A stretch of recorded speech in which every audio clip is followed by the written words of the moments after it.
이제 유럽인들을 충분히 괴롭혔으니까 유럽을 떠나고 아프리카로 가자, 중동으로 가자. 예, 안녕하십니까 한라님들, 강원국입니다. 아마 제 생각에는 이번 이 영상이 제가 만든 영상 중에서 가장 충격적인 영상이 될 것 같습니다. 2020년 미국, 유럽 경제 성장률 마이너스 20%가 가능하다고, 이게 도대체 말이 되는 것인가? 그리고 또 하나 덧붙이면은 2008년 금융위기는 애들 소꿉장난이었습니다. 네, 이렇게 이제 제가 말씀을 드리면은 이렇게 이제 나오시겠죠. 야, 강원국, 야, 임마, 너 주식 팔았다고, 공포 조성하고 가짜뉴스 퍼뜨리는 거지, 또, 임마, 야, 너 진짜 못됐다. 야, 꼭 여기서 또 반토막을 봐야겠냐? 이렇게 이제 나오실 수 있을 것 같은데요. 네, 저도 제가 가짜뉴스를 퍼뜨렸으면 차라리 좋겠습니다. 네, 근데 이거는 제가 만든 뉴스가 아니에요. 독일 최고 싱크탱크 E4 연구소가 만든 뉴스입니다. E4 연구소는 1971년에 만들어져가지고 왜 보통 신문에 보면은 뭐 누구누구가 그러는데 경제 성장률이 1.2%라더라 카더라, 거기서 바로 그 누구누구가에 가장 많이 나오는 연구소입니다. 맨날 독일 신문 보면은 뭐 E4 연구소 누구에 따르면은 뭐 독일 성장률이 어쩌고, 독일 인플레가 어쩌고, 독일 실업률이 어쩌고, 이런 식으로 나오거든요. 독일에서 최고의 싱크탱크입니다. 네, 그런데 얘네들이 2020년 독일 경제 성장률을 마이너스 7에서 마이너스 20%로 전망을 한 겁니다. 네, 그리고 이제 이거는 그래서 독일 언론에 쫙 퍼졌고요. 그냥 삼류 음모론 잡지, 신문에서 퍼진 게 아니라 독일 최고 권위 있는 언론에서 이미 다 실었습니다. 자, 여기 보시면은, 네, 물론 이거는 이제 영국 거죠. 로이터스 나와 있고, 자, 독일의 유일한 그 경제 일간지 한데스블랏 여기도 나왔고요. 그리고 독일의 최고 주간지인 슈피겔에도 나왔고, 그리고 제가 즐겨보는 독일에서 제가 최고의 일간지라고 생각하는 프랑크푸르트 알게마이네 차이tung 여기도 이미 나왔는데 내용은 다 똑같습니다. 네, 뭐 여기도 뭐 이런 거 나오죠. 뭐야. 경제학자들이 지금 패닉에 빠졌다. 일주일만 셧다운을 하면은 GDP가 1.6% 이상 하락할 수 있다. 그리고 뭐 여기 E4가 말하기를 독일에서 이번 사태에서 GDP가 7,300억 유로 감소할 수 있다. 뭐 이런 얘기가 계속 나옵니다. 자, 제 생각에는 독일 경제부 장관도 가짜 뉴스를 배포하지는 않을 겁니다. 네, 어제 이제 3월 23일에 뉴스에서 이 양반이 이제 발표를 했거든요. 네, 참고로 저 요즘 독일 TV 뉴스도 봅니다. 보통은 이게 별로 재미가 없는데, 네, 요즘은 말입니다. 뉴스, 현실이 드라마보다 훨씬 더 흥미진진하거든요. 그래서 매일매일 뉴스를 2개, 3개 챙겨보고 있고, 뉴스 시간을 놓치면은 유튜브에서 보고 있는데요. 어쨌든 이 양반이 여기서 이제 뭐라고 했냐면은 3월 23일 10시 반경에 아마 이거는 2차 세계대전 후 가장 큰 경제 위기일 것이다. 2008년 금융위기보다 상황이 나쁩니다. 라고 말을 했고요. 참고로 독일의 2009년 경제 성장률이 마이너스 5.7%였습니다. 그러니까 이번 사태에서 독일 경제 성장률이 더 떨어질 수도 있다라는 말이고요. 참고로 그때 미국은 마이너스 2.5%, 그리고 한국은 놀랍게도 2009년 최악의 상황에도 0.7%라는 플러스 성장률을 기록한 바가 있습니다. Yeah, peace in Korea. 네, 그래서 이 빡빡이 장관, 알트마이어 경제부 장관이 상황이 지금 졸라 심각하니까 이번 주에 7,560억 유로 사상 최고의 규모의 예산을 막 풀고, 그리고 1,560억 유로 규모의 신규 채권을 발행한다라고 했습니다. 그래서 지금 추경을 외치고 있고요. 아마 이번 주 금요일 3월 27일 날 상원을 통과해가지고 법으로 될 겁니다. 자, 어쨌든 그렇고요. 자, E4 연구소의 논리를 분석을 해봤는데요. 일단 전염병 후에는 3가지 시나리오가 가능합니다. 요거는 E4가 그린 게 아니고 뭐 하버드 비즈니스 리뷰인가 거기서 나온 얘기인데, 자, 일단 V형 시나리오도 가능합니다. 그러니까 GDP가 2% 성장을 하다가 여기 전염병이 와가지고 GDP가 확 떨어졌다가 그 후에 이제 이거보다도 더 높게 상승하는 겁니다. 훅 올라갔다가 다시 이제 2%로 회귀하는, 이런 식으로 가장 긍정적인 V형 시나리오가 있고요. 그럼 경제가 요때만 좀 떨어지지 계속 이렇게 쫙 올라가는 걸 볼 수가 있습니다. 자, U형 시나리오는 보시다시피 GDP가 이렇게 2%로 가다가 전염병 때문에 훅 떨어졌다가 좀 시간이 걸려가지고 그 전의 수준으로 다시 컴백을 하는 거를 볼 수가 있고요. 네, 그리고 이제 L 시나리오가 있는데 L 시나리오는 뭐냐 하면은 네, GDP가 이제 2%로 갔다가 전해번 때 훅 떨어졌는데 그 후에도 한동안 이 2%를 회복을 못 하는 거를 볼 수가 있습니다. 이게 이제 L 시나리오고요. 참고로 E4 연구소 같은 경우는 U 시나리오로 이제 계산을 했습니다. 네, 참고로 1918년 스페인 독감이 돌 때는 그 세계 경제가 L 시나리오를 좀 경험한 것 같습니다. 제가 보기에는 이제 여기 요 그래프가 그래도 요거랑 그래도 좀 비슷하지 않나요? 그 성장률이 꽤 높았다가 전염병 때문에 확 떨어졌다가 다시 이제 회복을 하긴 했는데 옛날 그 수준까지는 가지 못했다라는 거를 볼 수가 있습니다. 네. 그러면은 이제 그리고 이제 이거 말고 좀 작은 전염병들 뭐 사스라든지 뭐 1958년 68년 독감 이럴 때는 다 V 시나리오가 왔었다라고 합니다. 근데 그 전염병 중에서 가장 최강인 전염병이 스페인 독감 때는 네, 이 L 시나리오가 왔다고 하고요. 자, 물론 그 E4도 지들이 상당한 오차가 가능하다는 점은 인정을 했습니다. 네, 그런데 그래도 그들의 논리를 한번 따라가 보시죠. 그래서 이제 여기서 반박을 할 수 있나 없나 살펴봐야 됩니다. 일단 E4는 그 지금 유럽 경제가 샷다운에 들어갔거든요. 독일도 물론 마찬가지고요. 이 샷다운이 뭐 2달 또는 석 달 정도 될 거를 예상을 하고 있습니다. 그러면은 GDP 손실이 어느 정도 발생할 것인가 그거를 계산을 했는데요. 얘네들이 이제 뭐 제약, 농업, 산업, 유틸리티, 산업? 삼리보인가? 유틸리티, 의료 이런 그 산업들은 100% 유지가 될 거라고 말을 했고 반대로 뭐 체육 아무래도 밖에 안 나가니까요. 그리고 이제 축구 시합 이런 거 못 하니까 뭐 체육, 관광, 요식업 지금 독일 시장도 문 다 닫았거든요. 이런 산업들은 개박살 나가지고 생산을 유지 하나도 못 할 것이다. 이렇게 이제 시나리오를 짰고 그리고 다른 산업들 그러니까 이 중간에 있는 산업들은 뭐 대충 한 50% 정도 캐파로 움직일 수 있다. 이런 식으로 네, 가정을 했다라고 합니다. 네, 그래서 일단 샷다운이 온 후에 회복 시나리오를 두 개로 짰는데요. 자, 여기 보시면은, 자, 이게 그나마 좀 긍정적인 시나리오입니다. 자, 첫째 달은 경제가 제대로 돌아가고 있다가 2달 동안 샷다운을 해가지고 그 경제 수준이 그 60%로 떨어집니다. 그리고 한 달 정도 회복기를 걸쳐가지고 이 다섯 번째 달에는 다시 100% 회복. 이게 이제 상당히 긍정적인 시나리오고요. 근데 이거는 샷다운 기간이 짧아야만 가능한 시나리오라고 합니다. 네, 한마디로 요게 이제 샷다운이고, 요게 퍼스트 샷다운이라고 보시면 되겠죠. 자, 시나리오 2가 아무래도 좀 더 현실적으로 보이는데, 네, 경제가 이제 몇 달 걸쳐가지고 제자리를 찾아간다라는 겁니다. 왜냐면은, 자, 일단 두 번째 달은 샷다운에 들어가가지고, 네, 경제 캐파가 60%밖에 안 나오죠. 자, 이제 그 4개월치부터 이제 서서히 샷다운이 이제 열리고, 이제 일부 산업들은 다시 이제 경제 활동에 참여하고, 그리고 이제 서서히 7개월쯤 돼가지고, 이제 모든 산업이 이제 풀로 가동이 돼가지고 다시 경제가 100으로 돌아오는 이제 그런 시나리오라고 보시면 되겠습니다. 네, 그래서 전체 시나리오는 6 곱하기 3이 나오는데요. 자, 아래에 이제 시나리오가 6개가 있고, 그거를 이제 샷다운 1개월, 2개월, 3개월로 계산을 한 겁니다.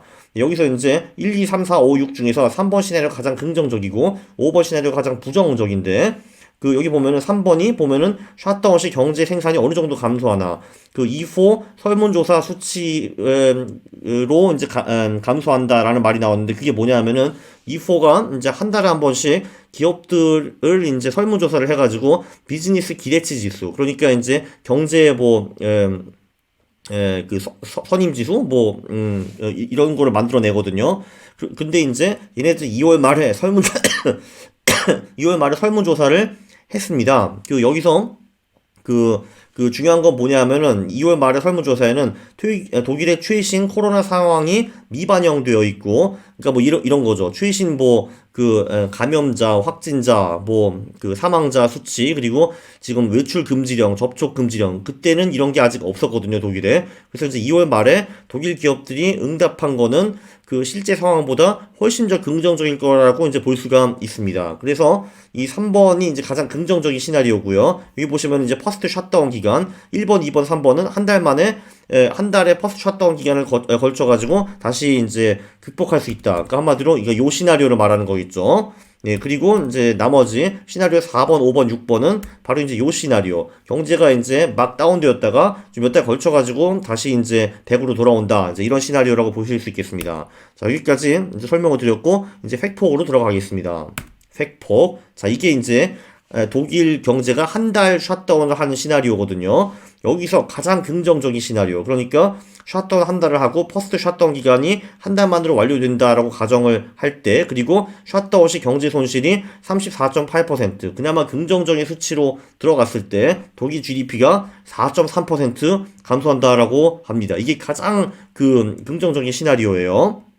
참고로 부정적인 시나리오는 셧다운 한 달만 해도 GDP가 7.5% 까일 수 있다라고 합니다. 근데 사실 이게 굉장히 논리적이에요. 왜냐면은 사실 1년이 12개월이 있는데 그 중에서 이제 한 달이 통으로 빠진다. 그러면 그게 한 8% 정도잖아요. 근데 그 8%에서 뭐 예를 들면 뭐 절반 정도 굴러간다. 그럼 그게 벌써 4% 아닙니까? 그래서 이 수치가 상당히 논리가 있습니다. 자, 그런데 문제는 뭐냐 하면은 E4는 셧다운이 한 달로 끝날 수 있는 확률은 거의 없다라고 봅니다. 그래서 이제 두 달 셧다운 시나리오를 한번 보시는데, 두 달 셧다운 시나리오도 상당히 암울합니다. 시나리오 1부터 6까지 있는데 그나마 가장 긍정적인 시나리오가 이거 3번 요거인데, 이때 GDP 손실이 7.2% 들어간다라고 합니다. 그래서 이게 바로 E4가 가장 긍정적으로 본 시나리오가 마이너스 7.2% 이거였고요. 그리고 이제 사실 셧다운이 두 달 만에 끝나려는 보장은 전혀 없습니다. 네, 그래가지고 석 달 동안 셧다운을 했을 때, 그리고 그때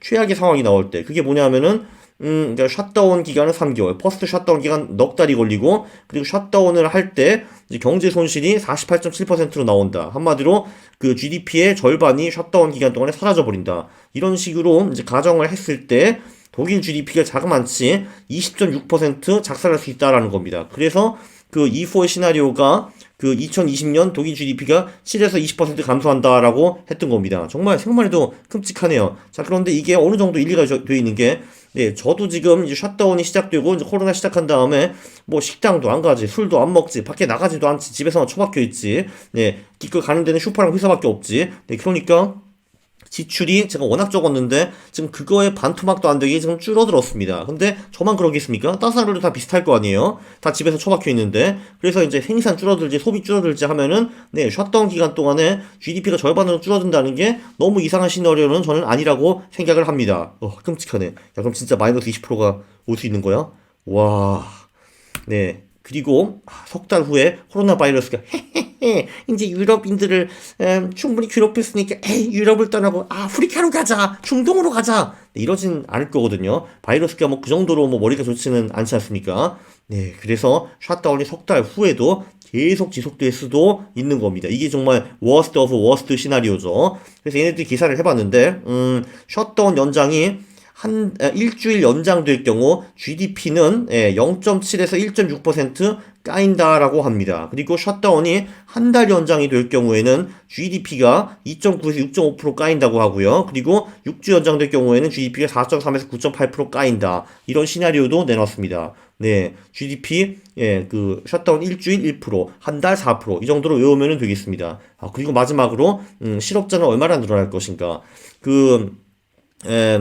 독일이 두 달 셧다운을 해가지고 가장 베스트 시나리오에 실업자가 57만 명 늘어나고, 석 달 셧다운을 해가지고 가장 워스트 시나리오에는 180만 명 늘어날 수 있다고 하는데, 이게 감이 잘 안 잡히실 텐데, 네, 지금 독일이 현재 실업자가 226만 명밖에 안 됩니다. 그러니까 워스트 시나리오에는 실업자가 갑자기 더블이 될 수 있다는 거예요. 야, 이거 진짜 골 때리죠. 이거 엄청납니다. 자, 그러면 이제 여기서 또 한번 저한테 반박을 하시겠죠.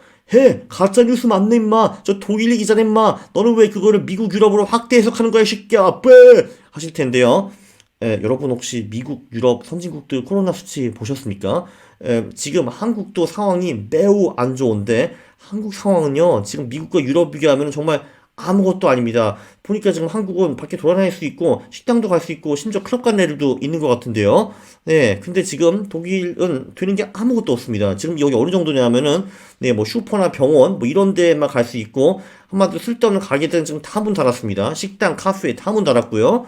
네, 그리고 대부분 사람들이 지금 재택근무를 하고 있고, 당연히 밖에 지금 안 나가고 있고요. 길거리 텅텅 비어 있고, 네, 그리고 지금 밖에서는 2명 이상이 모이면은 처벌을 하겠다라고 했습니다. 몇백 유로씩 막 벌금을 막 때리고 들어와요, 경찰들이. 네, 지금 이런 상황입니다. 지금 할 수 있는 게 아무것도 없어요. 가서 밖에서 산책을 하고 공기를 마시고 숨 쉬는 거. 지금 이게 유일한 오락이거든요, 지금 저한테는. 네, 그렇습니다. 자, 그런데 더 끔찍한 거는 독일보다 더 대책 없는 국가들도 있습니다. 미국, 이태리, 스페인, 프랑스, 영국, 뭐 등등등등등 너무 많아가지고 생략을 할 건데 특히 이태리 같은 경우는 규제가 독일보다도 더 심합니다. 이태리 같은 경우는 이번 주말에 정말 중요하지 않는 기업들, 직장도 문을 전부 다 쫙 닫아버렸거든요. 독일은 아직 그렇지는 않습니다. 아직은 사무실에서 일하는 곳도 있고, 그리고 재택근무 하는 경우도 많이 있거든요. 일을 계속 이런 식으로 돌리고 있는데, 네, 일단 이태리 같은 경우 생산시설도 전부 다 문을 쫙 닫아버렸습니다. 뭐 음식이나 의료품 이런 거 빼고요. 네, 정말 끔찍합니다. 자, 그러면은 이 독일보다 더 대책 없는 이 나라들이 독일보다 더 강도가 높은 그런 제재를 취할 수 있는가? 당연히 취할 수 있다고 보고요. 독일도 수치가 계속 나빠지면은 지금보다도 더 규제가 강화될 수 있다고 저는 생각을 합니다. 그렇기 때문에 E4 연구소의 이 발표가 말이 안 되는 거는 당연히 아니고 이거를 선진국 미국에도 유럽 선진국 미국에도 그대로 적용할 수 있다라고 저는 생각을 합니다. 물론 나라마다 좀 차이가 있긴 하겠지만 정말 생각해보면 끔찍하네요. 미국 유럽이 경제 성장률이 마이너스 7에서 마이너스 20%? 와 진짜 끔찍하네. 네, 그럼 또 이런 게 또 이제 금융시장으로 번져가고 기업들 부실화되고 금융기관 부실화되고 이런 식으로 되는 게 순식간이잖아요. 그죠? 독일보다 대책 있는 나라는 사실 별로 없습니다. 뭐 한국, 중국, 일본, 뭐 몇몇 아시아 국가들, 뭐 대만, 싱가포르, 홍콩 뭐 이 정도 아니겠습니까? 야, 정말 끔찍하네요, 이거. 네, 그래서 다시 한번 말하고 싶습니다. 요약. 이거 내가 생각했던 것보다 훨씬 심각하잖아. 그리고 이포 연구소의 논리에 제가 반박한 항목을 잘 못 찾게 했습니다. 네, 여러분들은 저보다 훨씬 더 스마트 하실 테니까, 반박을 하실 게 있으면은 뭐 댓글에 해주시기 바랍니다. 근데 저는 이 자료를 한참 봤는데, 이거 다 맞는 말인 거 같잖아. 뭐야? 마이너스 7에서 20%? 뭐야! 이런 식으로 생각을 하게 되었습니다. 물론 이런 분들도 계시죠. 야, 그래도 말이야. 야, 지금 전 세계 정부가 수조 달러를 풀고 있어. 야, 돈을 무한대로 풀면 막을 수도 있어. 라고 하시는 분들도 분명히 있는데, 뭐, 그게 일리가 없는 얘기는 아닙니다. 네, 그런데 사실 2008년 금융위기 때도 그때도 정부들이 풀 거 다 풀었습니다. 그리고 그때는 심지어는 낮출 금리라도 있었습니다. 그때 2007년에 미국 금리가 5%까지 올라갔었거든요. 그거를 이제 0으로 낮췄지 않습니까? 근데 지금은 선진국들의 금리가 전부 다 뭐 마이너스나 뭐 제로 지금 이러고 있거든요. 낮출 금리가 없어요. 그래가지고 통화 정책이 더 이상 그렇게 잘 먹히지 않습니다. 물론 양적 완화는 무한대로 하긴 하지만요. 그래서 재정 정책이 잘 먹혀야 되는데, 근데 또 문제는 지금 사회 인프라를 구축하기도 어렵습니다. 왜냐면은 지금 사람들을 밖에 내보낼 수가 없잖아요. 뭐 나가가지고 뭐 도로 고치고 뭐 인프라 만들고 뭐 IT 인터넷 선 깔고 이런 거를 지금 못하지 않습니까? 그래서 이런 게 지금 상당히 지금 심각하죠. 그래서 지금 이제 독일 같은 것도 하는 경우가 지금 이제 망하기 직전에 있는 기업들한테 유동성 대출을 지원해줘가지고 몇 달 동안 버티게 하기 지금 이거를 하고 있거든요. 근데 이걸로 경제가 막 돌아가기 시작할까? 그거는 저는 사실 좀 의문입니다. 어쨌든 독일 정부의 컨센서스 장관들이 다 생각하는 거는 이 사태는 2008년보다 훨씬 더 힘들구나 이제 이렇게 생각을 하고 있었는데 2008년에도 이제 금융위기가 와가지고 그때 이제 정부들이 막 풀고 했는데 그래도 주가가 반토막 되는 거는 막을 수 없었습니다. 지금은 아직 주가가 마이너스 35%뭐 그 정도 수준에서 버티고 있잖아요. 그래서 저는 충분히 더 떨어질 가능성도 있다고 봅니다.